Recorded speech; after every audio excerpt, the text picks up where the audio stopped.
혹시 담백하게 먹는데도 계속 피곤하다고 느끼신 적 있으신가요?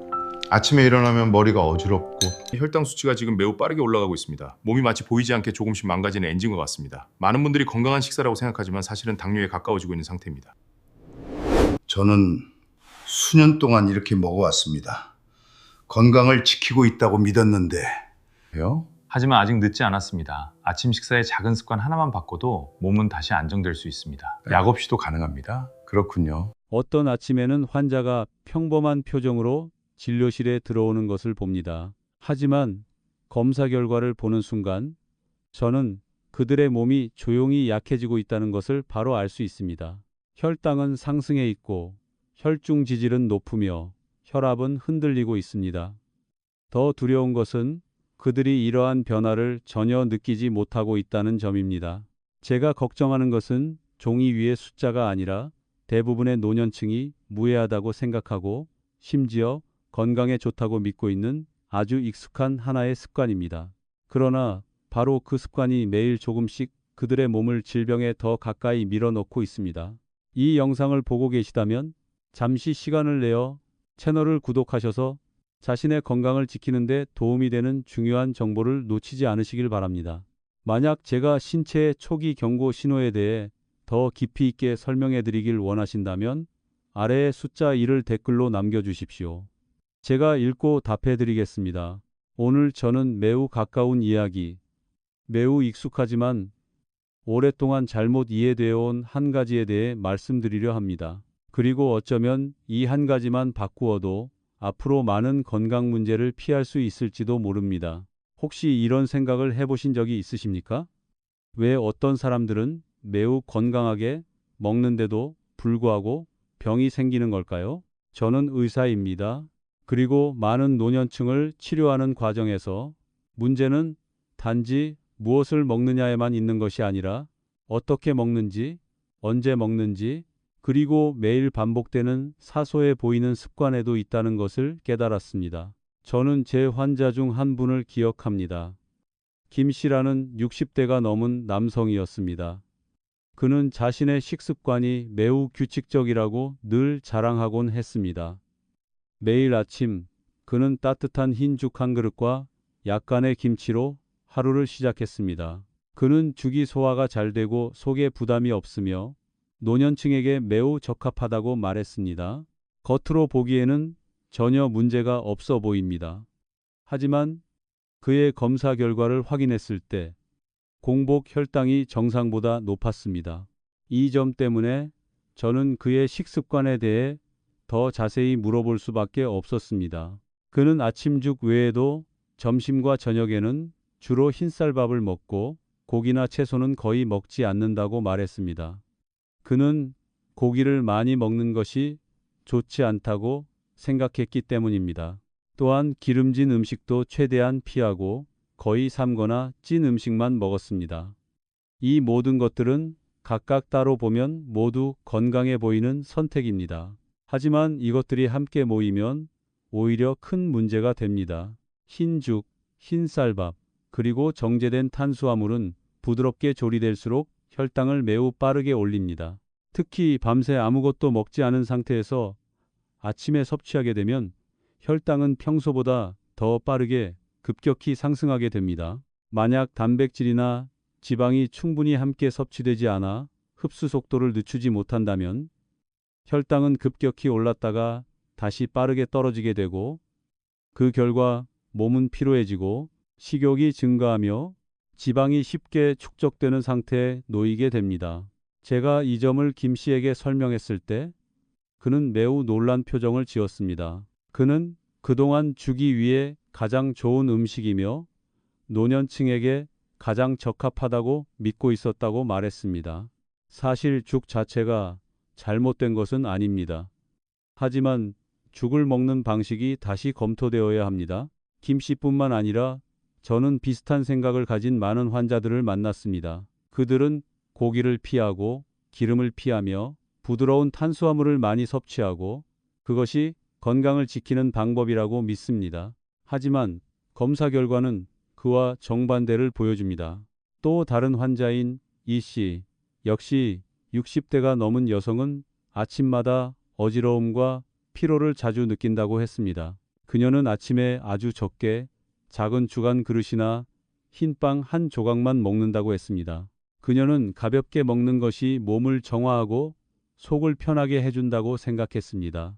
하지만 실제로는 아침에 영양소를 너무 적게 섭취하는 것이 오히려 몸에 안정적인 에너지를 제공하지 못하게 만들고 혈당이 급격히 상승한 뒤 다시 떨어지면서 저혈당 상태로 이어지게 됩니다. 제가 더 물어보자 이 씨는 또한 계란을 먹는 것을 매우 두려워한다고 말했습니다. 계란이 콜레스테롤을 높인다고 생각했기 때문입니다. 이것 역시 제가 진료 과정에서 매우 자주 접하는 오해입니다. 많은 사람들이 불완전하거나 오래된 정보 때문에 영양가 높은 식품을 완전히 배제하고 있습니다. 우리의 몸은 특히 나이가 들수록 영양소 간의 균형이 매우 중요해집니다. 단지 탄수화물만으로 에너지를 유지할 수 없고 지방이나 단백질을 완전히 배제해서도 안 됩니다. 각각의 영양소는 고유한 역할을 가지고 있으며 그 중 하나라도 부족해지면 몸은 경고 신호를 보내기 시작합니다. 문제는 이러한 신호들이 대부분 매우 미묘하고 쉽게 지나쳐 버린다는 점입니다. 약간의 피로, 약간의 어지러움, 식사 후의 졸림, 이 모든 것이 혈당 불안정의 신호일 수 있습니다. 그러나 뚜렷한 통증이 없기 때문에 많은 사람들이 이를 중요하게 여기지 않습니다. 저는 항상 환자들에게 건강이란 단지 나쁜 것을 피하는 것이 아니라 필요한 것을 올바르게 채워 넣는 것이라고 말씀드립니다. 그리고 그것을 위해서는 먼저 우리가 매일 무엇을 먹고 있는지 정확히 이해해야 합니다. 제가 매우 분명하게 느낀 한 가지는 식습관은 오랜 시간에 걸쳐 형성되며 때로는 젊었을 때부터 유지되어 노년까지 이어진다는 점입니다. 그러나 몸은 더 이상 예전과 같지 않습니다. 대사 능력도 변하고 필요한 영양도 달라집니다. 만약 우리가 예전의 식습관을 그대로 유지한 채 아무런 조정을 하지 않는다면 질병의 위험은 크게 증가할 수밖에 없습니다. 저는 환자들에게 모든 것을 한 번에 바꾸라고 요구하지 않습니다. 하지만 아주 작은 변화부터 시작하도록 항상 권합니다. 예를 들어 아침 식사에 계란 하나를 추가하거나 탄수화물과 함께 약간의 채소와 단백질을 곁들이는 것입니다. 이러한 작은 변화가 꾸준히 이어지면 매우 큰 차이를 만들어낼 수 있습니다. 그리고 가장 중요한 것은 적게 먹는 것은 곧 올바르게 먹는 것은 이 아니라는 점이며 가볍게 먹는 것이 항상 건강에 좋은 것은 아니라는 사실입니다. 때로는 우리가 안전하다고 믿는 것들이 오히려 몸을 서서히 약하게 만드는 원인이 되기도 합니다.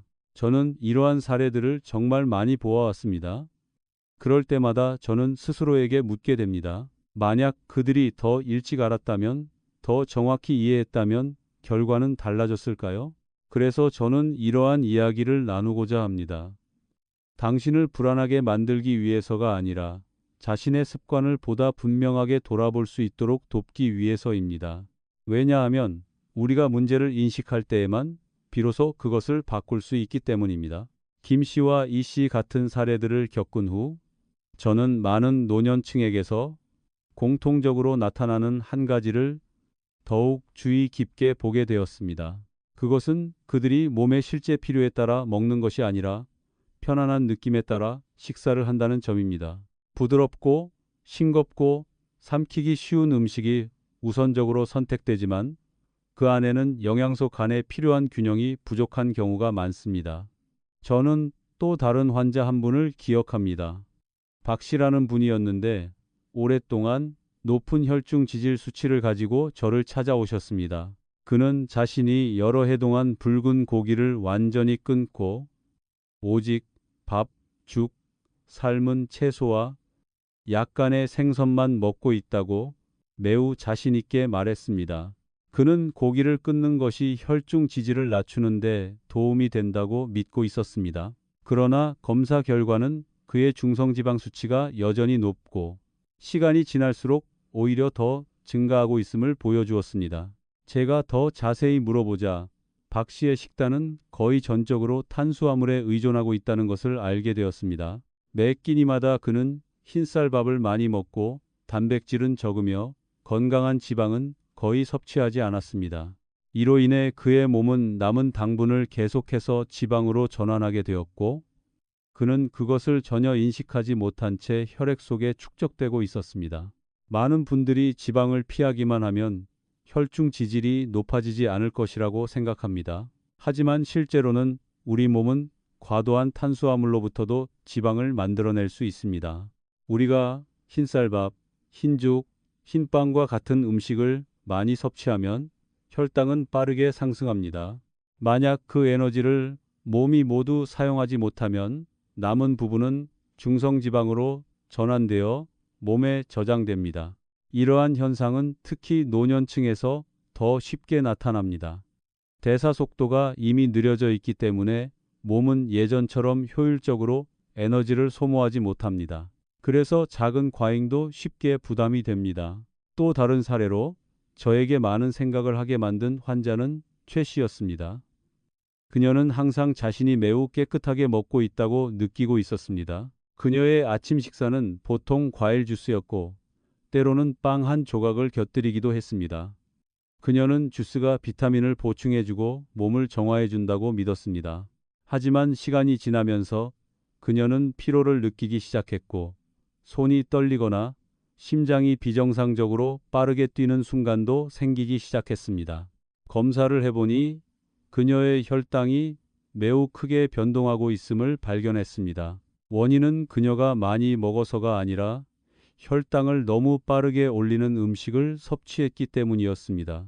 과일 주스는 특히 섬유질이 제거된 상태에서는 당분이 거의 즉시 혈액으로 흡수됩니다. 이는 급격한 상승과 빠른 하락을 만들어내어 몸이 적응할 시간을 주지 않습니다. 저는 그녀에게 과일을 먹는 것이 잘못된 것은 아니지만 먹는 방식이 매우 중요하다고 설명했습니다. 과일을 통째로 먹으면 섬유질이 당의 흡수를 늦추는 역할을 합니다. 하지만 주스로 만들면 거의 당과 물만 남게 되어 짧은 시간 안에 많은 당을 처리해야 하는 부담을 몸에 주게 됩니다. 뿐만 아니라 공복 상태에서 아침에 주스를 마시는 것은 이러한 현상을 더욱 뚜렷하게 만듭니다. 몸은 긴 밤을 지나 당에 매우 민감해진 상태이기 때문에 반응이 더 강하게 나타납니다. 또 하나 제가 환자들에게서 자주 듣는 것은 식사 후 졸음입니다. 많은 분들이 이것을 배가 부르고 몸이 쉬고 있다는 신호라고 생각합니다. 하지만 실제로는 혈당이 급격히 올랐다가 다시 떨어지면서 뇌가 안정적인 에너지를 충분히 받지 못하고 있다는 신호일 수 있습니다. 저는 한 씨라는 어르신을 만난 적이 있습니다. 그는 점심 식사 후 자주 졸았습니다.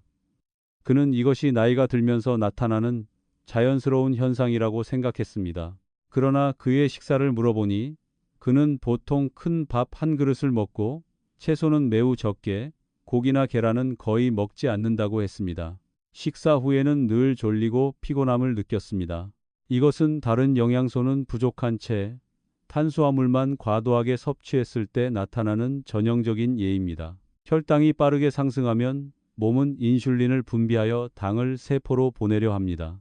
하지만 이 과정이 너무 빠르게 진행되면 혈당이 정상보다 더 낮게 떨어지게 되어 몸이 무기력하고 졸린 상태에 빠지게 됩니다. 이러한 현상들은 갑작스럽고 뚜렷하게 나타나는 것이 아니라 시간이 지나면서 서서히 쌓입니다. 처음에는 단순한 피로로 느껴지지만 지속되면 전당뇨, 당뇨병 또는 심혈관 질환과 같은 더 심각한 문제로 이어질 수 있습니다. 제가 가장 안타깝게 생각하는 것은 많은 분들이 자신의 식습관이 이러한 문제를 일으키고 있다는 사실을 전혀 모르고 있다는 점입니다. 그들은 이전에 들었던 정보나 조언을 믿고 자신이 올바르게 하고 있다고 생각합니다. 저는 오랜 시간 동안 일하면서 모든 사람이 복잡하고 어려운 식단을 필요로 하는 것은 아니라는 것을 깨달았습니다. 중요한 것은 기본 원리를 이해하는 것입니다. 즉, 매 끼니에는 탄수화물, 단백질, 그리고 건강한 지방이 균형 있게 포함되어야 합니다. 단백질은 근육을 유지하는 데 도움을 줄 뿐만 아니라 당의 흡수를 늦추어 혈당을 더 안정적으로 유지하게 합니다. 건강한 지방 역시 비슷한 역할을 하며 동시에 몸의 여러 중요한 기능을 지원합니다. 채소는 섬유질을 제공하여 소화를 돕고 혈당 조절에도 기여합니다. 제가 환자들에게 이러한 방향으로 식사를 조절하도록 안내하기 시작했을 때 매우 분명한 변화를 볼 수 있었습니다. 그들은 식사 후 더 이상 피로를 느끼지 않았고 어지러움도 줄었으며 검사 수치 역시 점차 개선되었습니다. 그러나 가장 중요한 변화는 숫자가 아니라 그들 자신의 느낌이었습니다. 그들은 몸이 더 안정되고 더 많은 에너지를 느끼며 더 이상 예전의 습관에 의존하지 않게 되었습니다. 저는 항상 환자들에게 우리의 몸은 매우 지혜롭다고 말합니다. 필요한 것을 제대로 공급해주면 때로는 우리가 예상하지 못한 방식으로 스스로 조절하고 회복합니다. 그리고 김 씨, 이 씨, 박 씨, 최 씨와 같은 사례들을 돌아볼 때마다 저는 올바른 영양에 대한 이해가 단지 질병을 예방하는 데 그치지 않고 우리가 더 가볍고 주체적인 삶을 살아가는 데에도 큰 도움이 된다는 것을 더욱 확신하게 됩니다. 김 씨, 이 씨, 박 씨, 최 씨와 같은 환자들을 일정 기간 동안 관찰하고 함께하면서 저는 가장 어려운 점이 지식을 설명하는 것이 아니라 수년 동안 몸에 깊이 배어 있는 습관을 바꾸도록 돕는 것이라는 사실을 깨닫기 시작했습니다. 왜냐하면 그들에게는 익숙한 것이 항상 안전하다는 느낌을 주기 때문입니다. 그러나 실제로는 반드시 그렇지만은 않습니다.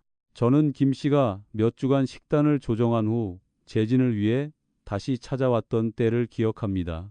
그는 처음에는 아침 식사에 계란을 추가하는 것이 매우 낯설게 느껴졌고 심지어 콜레스테롤에 영향을 줄까봐 걱정되었다고 말했습니다. 하지만 짧은 시간이 지난 후 그는 이전처럼 금방 배고픔을 느끼지 않게 되었고 오전 중에 피로감도 사라졌다고 했습니다. 다시 혈당을 확인해 보니 그의 수치는 훨씬 안정되어 있었습니다. 이것은 저에게는 놀라운 일이 아니었지만 그에게는 매우 큰 변화였습니다.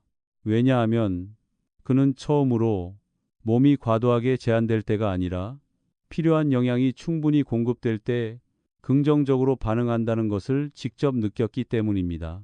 이 씨도 마찬가지였습니다. 제가 그녀에게 아침에 죽이나 흰빵만 먹지 말고 계란이나 콩과 같은 단백질 공급원을 추가하라고 권했을 때 그녀는 많이 망설였습니다. 그러나 시도해 본 후 그녀는 더 이상 아침에 어지러움을 느끼지 않게 되었고 정신도 더 또렷해졌다고 말했습니다. 이러한 변화들은 작게 들릴 수 있지만 그 의미는 매우 큽니다. 왜냐하면 그것은 우리 몸이 복잡한 방법을 필요로 하는 것이 아니라 단지 올바른 방식으로 돌봄을 받기만 하면 된다는 것을 보여주기 때문입니다. 하지만 모든 사람이 이를 바로 받아들이는 것은 아닙니다. 여전히 적게 먹을수록 더 좋다고 생각하는 환자들도 있습니다. 그들은 섭취량을 줄이면 몸의 부담이 줄어든다고 믿습니다. 그러나 실제로는 너무 적게 먹거나 영양이 부족하면 몸은 에너지를 절약하는 상태로 들어가 대사가 느려지고 그로 인해 여러 문제가 발생하게 됩니다. 제가 잊을 수 없는 환자 중 한 분은 정 씨였습니다. 그녀는 항상 자신이 매우 적게 먹는다고 자부했습니다.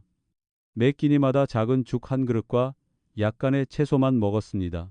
그녀는 이것이 몸을 가볍게 유지하는 가장 좋은 방법이라고 생각했습니다. 그러나 병원을 찾았을 때 그녀는 자주 힘이 없고 어지러움을 느끼며 때로는 제대로 서 있기조차 어려웠습니다.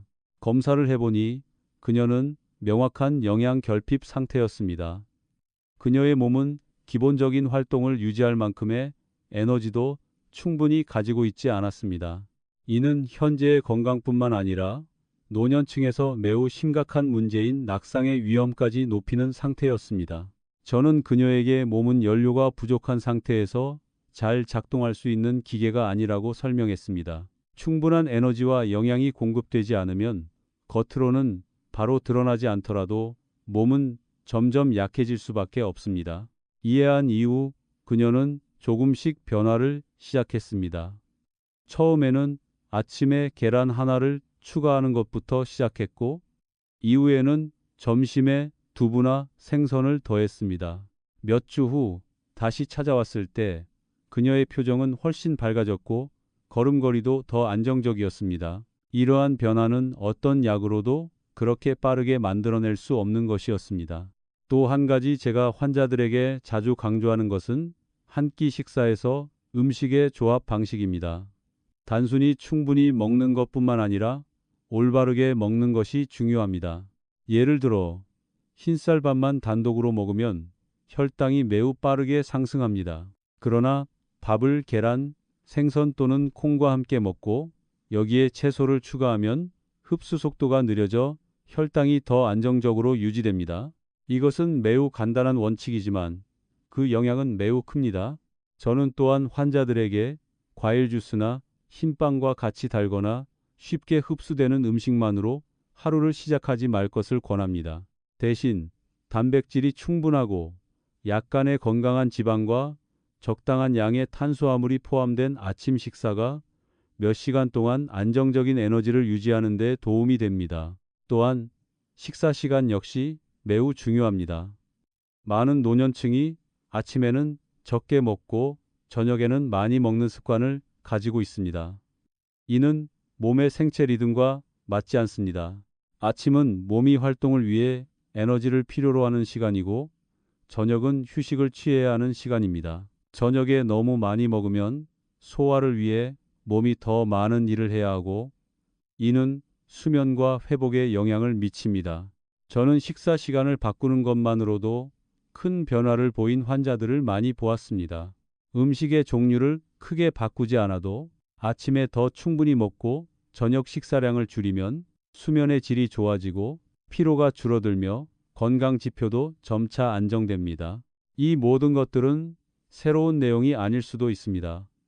하지만 너무 단순하기 때문에 오히려 많은 사람들이 그 중요성을 간과합니다. 그러나 제 경험으로는 바로 이러한 작은 변화들이 꾸준히 이어질 때 장기적인 건강을 결정짓는 가장 중요한 요소가 됩니다. 저는 항상 특히 노년층 분들께서 자신의 몸을 더 잘 이해하시길 바랍니다.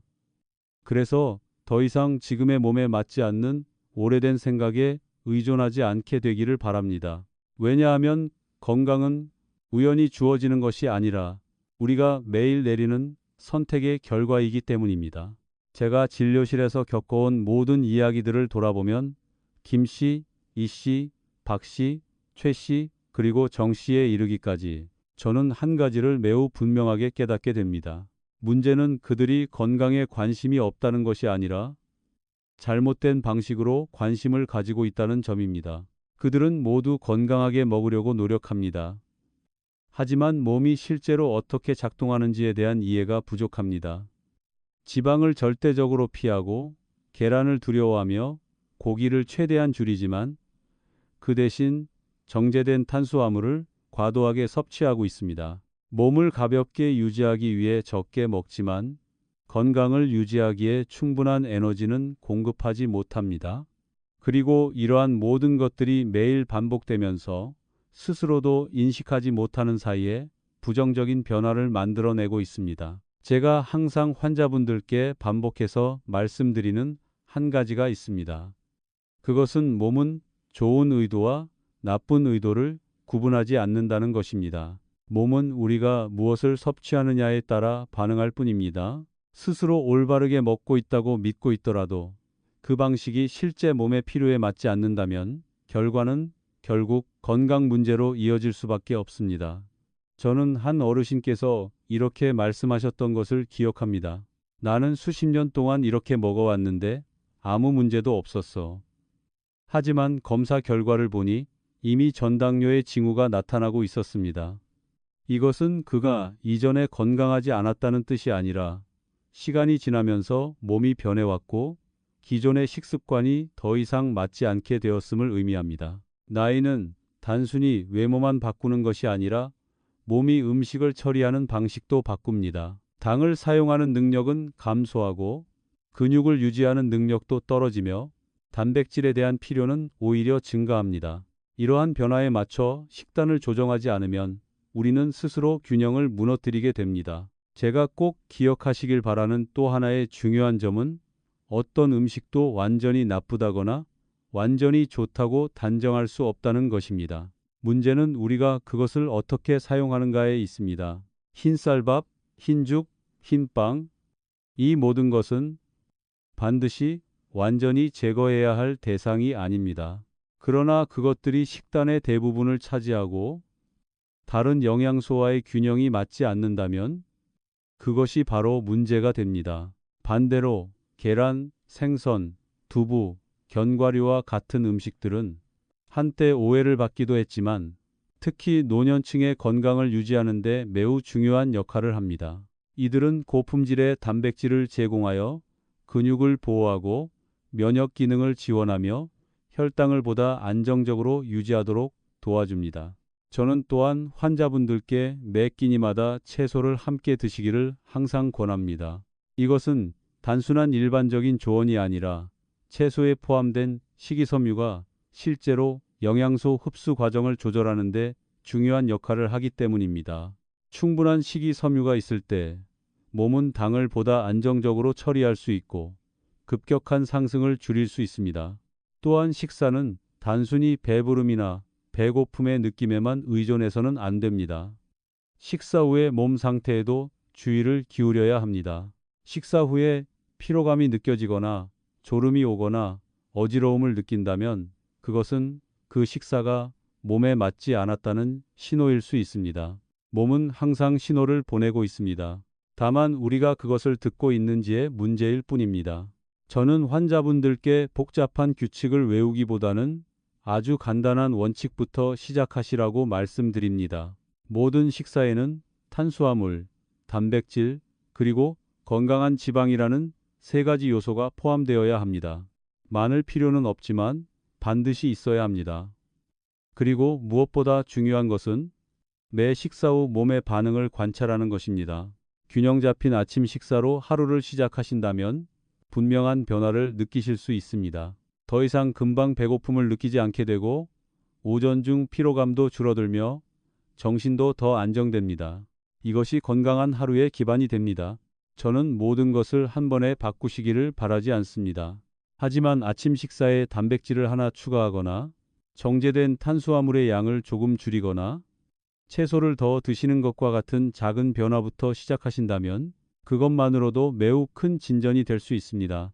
건강은 하나의 큰 결정으로 만들어지는 것이 아니라 매일 반복되는 수많은 작은 선택들의 결과입니다. 그리고 그 각각의 선택은 모두 의미를 가지고 있습니다. 제가 이러한 말씀을 드리는 것은 여러분을 불안하게 만들기 위해서가 아니라 스스로를 더 잘 돌볼 수 있도록 돕기 위해서입니다. 몸이 무엇을 필요로 하는지 정확히 이해하게 되면 더 이상 잘못된 정보나 지금의 몸에 맞지 않는 오래된 습관에 휘둘리지 않게 되기 때문입니다. 저는 왜 그렇게 물으시는지 이해합니다. 왜냐하면 이 이야기는 거기서 끝나지 않기 때문입니다. 그리고 실제로 제 진료 과정에서 저는 또 다른 한 부류의 사람들을 보게 되었습니다. 그들은 단순히 잘못된 방식으로 먹는 것에 그치지 않고 아주 사소해 보이지만 매일 몸이 음식을 처리하는 방식에 직접적인 영향을 주는 습관들을 유지하고 있었습니다. 제가 자주 보게 되는 것 중 하나는 많은 노년층이 매우 빠르게 식사를 한다는 점입니다. 그들은 음식을 충분히 씹지 않고 서둘러 먹으며 보통 몇 분 만에 식사를 끝냅니다. 제가 이유를 물으면 대부분 예전부터의 습관이라고 말하거나 굳이 바꿀 필요를 느끼지 못한다고 답합니다. 하지만 실제로 소화 과정은 위에서 시작되는 것이 아니라 입에서부터 시작됩니다. 우리가 충분히 씹을 때 침 속의 효소가 이미 탄수화물을 분해하기 시작하여 몸이 음식을 보다 효율적으로 처리할 수 있도록 돕습니다. 반대로 너무 빠르게 먹으면 음식이 충분히 처리되지 않은 상태로 위로 내려가게 되어 소화기관에 더 많은 부담을 주고 동시에 혈액으로 당이 흡수되는 속도를 높이게 됩니다. 저는 강 씨라는 환자를 만난 적이 있습니다. 그는 식사 후 항상 더부룩함과 불편함을 느낀다고 호소했습니다. 그는 이것이 나이 때문이라고 생각하여 크게 신경 쓰지 않았습니다. 하지만 상담 중 그의 식사 방식을 관찰해 보니 그는 거의 씹지 않고 음식을 삼키고 있었습니다.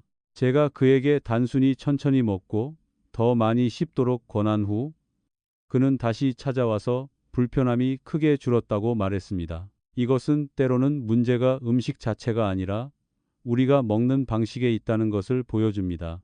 또 하나 자주 보이는 습관은 식사를 하면서 동시에 텔레비전을 보거나 휴대전화를 사용하는 것입니다. 우리가 식사에 집중하지 않으면 몸 역시 지금 먹고 있다는 신호를 충분히 받지 못합니다. 이로 인해 과식을 하거나 이미 배가 부른 상태를 인식하지 못하는 경우가 많습니다. 또한 스트레스나 불안한 상태에서 식사를 하는 것도 소화에 큰 영향을 미칩니다. 몸이 긴장 상태에 있을 때 신경계는 다른 기능을 우선시하게 되고 소화 기능의 효율은 떨어지게 됩니다.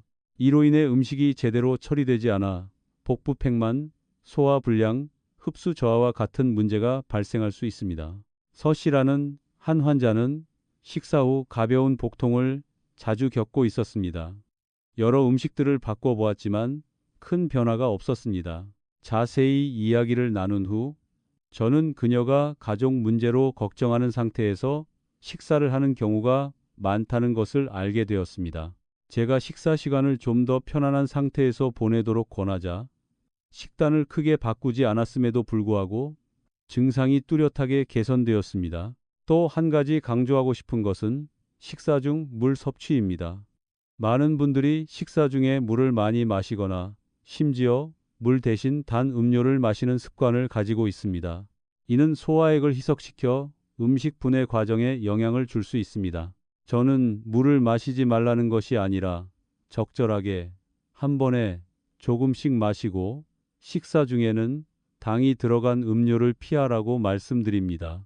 이러한 음료는 단순히 당 섭취를 증가시킬 뿐만 아니라 혈당의 변동을 더 크게 만들 수 있습니다.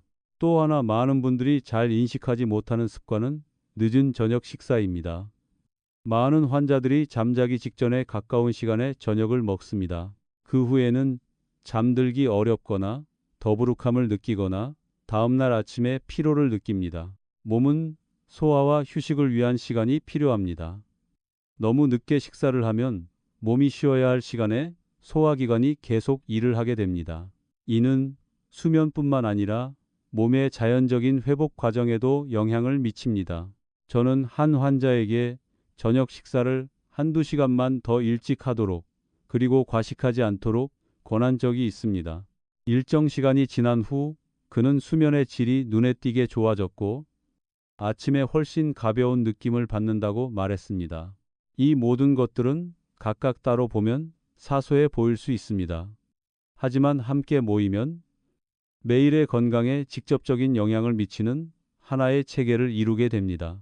저는 항상 환자분들께 음식만 보지 말고 자신의 전체적인 식습관을 함께 보라고 말씀드립니다. 어떻게 먹는지, 언제 먹는지, 어떤 상태에서 먹는지, 이 모든 것이 똑같이 중요합니다.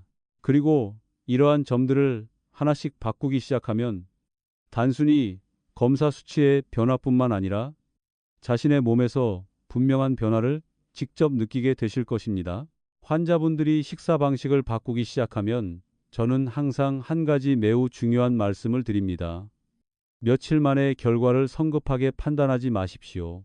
몸은 즉시 변하지 않지만 매일 실천하는 작은 변화 하나하나를 모두 기억하고 있습니다. 저는 강 씨가 약 한 달 후 다시 찾아왔던 일을 기억합니다. 이번에는 예전처럼 더부룩함을 호소하지 않았습니다. 그는 처음에는 천천히 먹는 것이 어색하게 느껴졌지만 시간이 지나면서 자연스러운 습관이 되었다고 말했습니다. 그리고 더 놀라운 점은 식사 후 더 이상 몸이 무겁게 느껴지지 않는다는 것이었습니다. 이것은 매우 단순한 사실을 보여줍니다. 우리가 몸에 음식을 처리할 충분한 시간을 주면 몸은 더 효율적으로 작동하게 됩니다. 약을 추가할 필요도 없고 큰 변화를 줄 필요도 없이 단지 먹는 방식을 바꾸는 것만으로도 충분합니다. 또 다른 환자인 서 씨도 분명한 변화를 보였습니다. 그녀는 식사할 때 좀 더 편안한 상태를 유지하기 시작한 이후로 더 이상 식사 후 복통을 느끼지 않게 되었다고 말했습니다. 또한 이전에는 걱정이 많을 때 식사를 매우 빨리 했다는 것을 깨달았고 그로 인해 몸이 항상 긴장 상태에 있었음을 알게 되었습니다. 몸이 편안한 상태에 놓이면 소화기관은 더 잘 작동하고 영양 흡수 과정 역시 더욱 효율적으로 이루어집니다. 이것은 많은 분들이 간과하는 부분입니다. 무엇을 먹는지에만 집중하고 먹을 때의 정신적인 상태 역시 그만큼 중요하다는 사실을 잊고 있기 때문입니다. 저는 또 다른 사례로 윤 씨라는 환자를 만난 적이 있습니다. 그는 매우 늦은 시간에 저녁 식사를 하는 습관이 있었습니다. 보통 밤 9시 이후에 식사를 하고 얼마 지나지 않아 잠자리에 들었습니다. 그는 밤중에 자주 깨고 아침에는 피로감을 느낀다고 말했습니다. 제가 식사 시간을 물었을 때 그는 그것이 문제라고 생각하지 않았습니다. 하지만 설명을 들은 후 그는 변화를 시도하기로 했습니다. 그는 저녁 식사를 더 일찍 약 7시 이전으로 앞당기고 저녁 식사량도 줄이기 시작했습니다. 몇 주 후 다시 찾아왔을 때 그는 수면이 눈에 띄게 좋아졌다고 말했습니다. 더 깊이 잠들고 밤에 덜 깨며 아침에 일어날 때 훨씬 가볍게 느껴진다고 했습니다. 이것은 식사 시간이 몸의 전체 생체 리듬에 영향을 줄 수 있다는 매우 분명한 증거입니다. 제가 또 자주 강조하는 한 가지는 아침 식사를 거르지 않는 것입니다. 많은 노년층 분들이 아침을 먹지 않으면 속이 편해지거나 소화에 좋다고 생각합니다. 하지만 실제로는 아침을 거르면 밤사이 에너지를 사용한 몸이 충분한 에너지를 공급받지 못하게 되어 집중력이 떨어지고 이후 식사에서 과식을 하게 될 가능성이 높아집니다. 저는 한 씨라는 환자를 만난 적이 있습니다. 그녀는 자주 아침 식사를 거르곤 했습니다. 배고픔을 느끼지 않기 때문에 먹을 필요가 없다고 생각했습니다. 하지만 오전 중 자주 피로를 느꼈고 점심에는 매우 많은 양을 먹게 되었습니다. 제가 그녀에게 단백질과 탄수화물이 포함된 가볍지만 균형 잡힌 아침 식사를 시도해 보라고 권하자 그녀는 더 이상 오전 중 피로를 느끼지 않게 되었고 점심 식사량도 자연스럽게 줄어들었다고 말했습니다. 이것은 몸이 하루를 시작할 때 적절한 준비가 필요하다는 것을 보여줍니다. 아침 식사는 많을 필요는 없지만 몸이 안정적으로 작동할 수 있도록 충분한 영양을 제공해야 합니다. 또한 저는 식사 시간의 규칙성을 유지하는 것도 중요하다고 자주 말씀드립니다. 몸은 일정한 생체 리듬에 따라 작동하기 때문에 식사 시간이 불규칙하면 몸이 적응하기 어려워집니다. 식사 시간이 들쭉날쭉한 분들은 소화와 대사에 관련된 문제를 더 쉽게 겪게 됩니다. 반대로 일정한 시간에 식사를 유지하는 분들은 소화 기능이 더 안정적이고 혈당 문제도 덜 발생하는 경향이 있습니다. 저는 단지 식사 시간을 규칙적으로 유지하는 것만으로 건강이 개선된 많은 환자들을 보았습니다. 음식의 종류를 크게 바꾸지 않았음에도 불구하고 이러한 변화만으로도 충분한 효과를 얻을 수 있었습니다. 이는 습관이 음식만큼이나 중요하다는 것을 보여줍니다. 이 모든 요소들이 함께 결합될 때, 즉 음식의 선택, 먹는 방식, 식사 시간, 그리고 식사할 때의 상태까지 모두 어우러질 때 몸은 훨씬 더 효율적으로 작동하게 됩니다. 그리고 가장 중요한 것은 이 모든 것이 각자의 통제 범위 안에 있다는 점입니다. 약이나 복잡한 방법에만 의존할 필요는 없습니다. 올바르게 이해하고 꾸준히 실천하기만 하면 몸은 스스로 긍정적인 방향으로 조절되기 시작합니다. 저는 항상 건강이 멀리 있는 것이 아니라 매일 반복되는 단순한 습관들의 결과라고 믿습니다. 그리고 당신이 변화를 시작하는 순간 그것이 아무리 작은 것이라 하더라도 이미 올바른 방향으로 나아가고 있는 것입니다. 한 사람이 식습관과 생활 습관을 바꾸기 시작하면 가장 먼저 느끼는 변화는 보통 검사 결과의 숫자가 아니라 자신의 몸에서 느껴지는 감각입니다.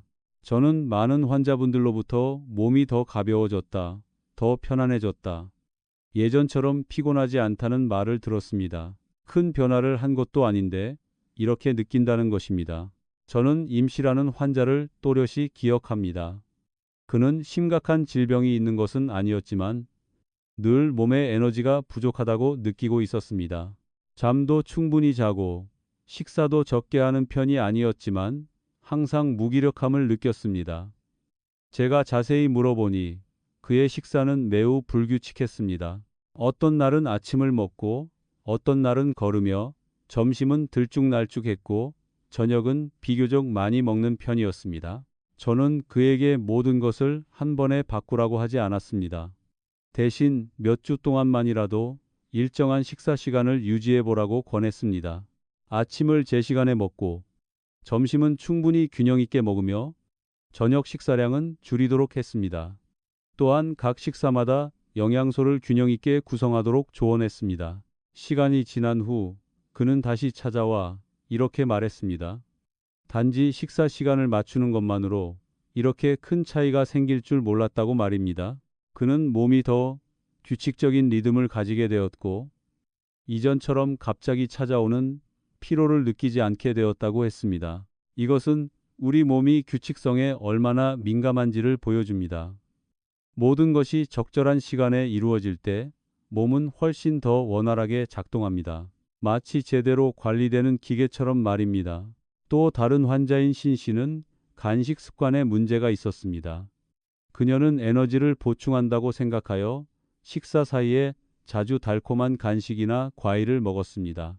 하지만 실제로는 이렇게 계속해서 먹는 습관이 그녀의 혈당을 계속 흔들리게 만들고 안정될 시간을 주지 않았습니다.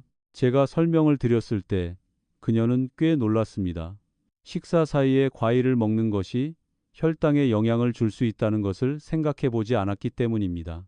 그러나 간식 횟수를 줄이고 세끼 식사를 균형 있게 유지하도록 조정한 후 그녀는 배고픔을 덜 느끼게 되었고 오후의 피로도 사라졌다고 말했습니다. 이것은 단순히 자주 먹는 것이 항상 좋은 것은 아니라는 것을 보여줍니다. 몸은 식사 사이에 휴식할 시간이 필요하며 그 시간을 통해 에너지를 안정시키고 처리합니다. 저는 또한 몸의 신호를 듣는 것이 중요하다고 자주 말씀드립니다. 하지만 그것은 먹고 싶은 느낌에 따라 먹는 것이 아니라 실제 신호를 구분하는 것을 의미합니다. 때로 우리는 배고프다고 느끼지만 사실은 혈당이 급격히 떨어지면서 생기는 일시적인 갈망일 수 있습니다. 만약 이전 식사가 더 균형 잡혀 있었다면 이러한 느낌은 나타나지 않았을 것입니다. 또 한 가지 말씀드리고 싶은 것은 건강한 지방의 역할입니다. 많은 분들이 여전히 지방이라는 단어에 대해 걱정을 가지고 계십니다. 하지만 참기름, 견과류, 생선과 같은 지방은 우리 몸에 매우 중요한 역할을 합니다. 지방은 에너지를 제공할 뿐만 아니라 중요한 비타민의 흡수를 돕고 혈당을 보다 안정적으로 유지하는 데에도 도움을 줍니다. 식사에 적절한 양의 지방이 포함되면 포만감이 더 오래 유지되고 간식에 대한 욕구도 줄어듭니다. 저는 소량의 건강한 지방을 식사에 추가하는 것만으로도 뚜렷한 개선을 보인 환자들을 많이 보았습니다. 이전처럼 완전히 제거하는 것이 아니라 올바르게 사용하는 것이 중요합니다. 또한 근육량을 유지하는 것도 매우 중요합니다. 특히 노년층에서는 더욱 그렇습니다. 근육이 줄어들면 몸이 당을 사용하는 능력도 함께 감소합니다. 이는 혈당이 높아질 위험을 증가시킵니다. 따라서 충분한 단백질을 섭취하는 것은 단순히 힘을 유지하는 것을 넘어 혈당을 조절하는 데에도 중요한 역할을 합니다. 이것은 많은 분들이 아직 충분히 인식하지 못하고 있는 부분입니다. 저는 환자분들께 많이 먹으라고 권하지 않습니다. 하지만 매 끼니마다 계란, 생선, 두부 또는 적당한 양의 고기와 같은 분명한 단백질 공급원을 포함시키도록 말씀드립니다. 이것을 꾸준히 유지하면 몸은 점차 긍정적인 변화를 보이게 됩니다. 이 모든 것을 돌아보면 저는 건강이 하나의 요소에 의해 결정되는 것이 아니라는 것을 깨닫습니다. 그것은 식사 방법, 식사 시간, 음식 선택, 그리고 일상적인 습관까지 수많은 작은 요소들이 함께 작용한 결과입니다. 그리고 가장 중요한 점은 이 모든 것이 변화 가능하다는 것입니다. 병이 생긴 후에야 비로소 신경 쓸 필요는 없습니다.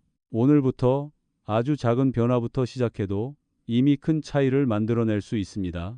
제가 진료실에서 지나온 모든 이야기들을 돌아볼 때마다 저는 한 가지를 더욱 확신하게 됩니다. 건강은 운의 결과가 아니라 올바르게 이해하고 올바르게 실천하는 것을 매일 반복한 결과라는 것입니다. 김씨, 이씨, 박씨, 최씨, 정씨, 강씨, 서씨, 윤씨, 한씨, 임씨, 그리고 신씨와 같은 분들 각자 다른 습관을 가지고 있었습니다. 하지만 공통점이 하나 있습니다. 모두 자신이 몸에 좋은 일을 하고 있다고 믿고 있었다는 점입니다. 그러나 피로, 어지러움, 졸림, 혹은 검사 수치의 이상과 같은 신호가 나타나고 나서야 무언가 잘못되었다는 것을 깨닫기 시작했습니다. 그리고 다행스러운 점은 그들이 이해하고 변화를 시작했을 때 몸도 매우 빠르게 반응했다는 것입니다. 복잡한 방법이 필요하지 않았고 극단적인 식단도 필요하지 않았습니다. 단지 기본적인 원칙을 올바르게 조정하는 것만으로 충분했습니다. 균형 있게 먹고 올바른 방식으로 먹고 적절한 시간에 먹고 안정된 습관을 유지하는 것, 그것이면 충분했습니다. 저는 환자분이 다시 찾아와서 식사 후 더 이상 피곤하지 않다고 말할 때, 혹은 잠을 더 잘 자게 되었다고 말할 때, 또는 단순히 몸이 더 편안해졌다고 느낀다고 말할 때의 그 순간을 매우 또렷이 기억합니다.